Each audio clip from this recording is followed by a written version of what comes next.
NS 200 गाड़ी में चैन की आवाज आ रही है, तो उसको अपन घर बैठे कैसा आवाज को खत्म करते चलो जानते हैं। ये आवाज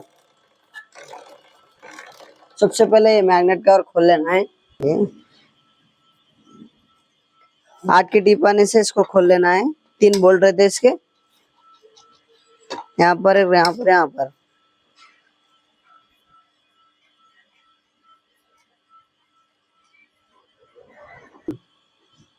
तीन बोल्ट खोल के यहाँ पर से आवाज ये आवाज आ रही है, उसको अपन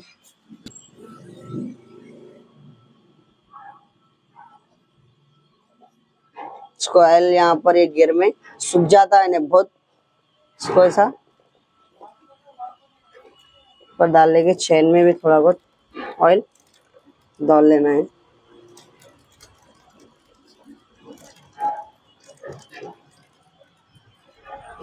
यहाँ पर भी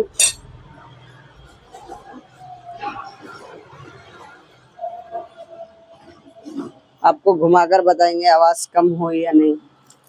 देखिए पूरी आवाज चले गई।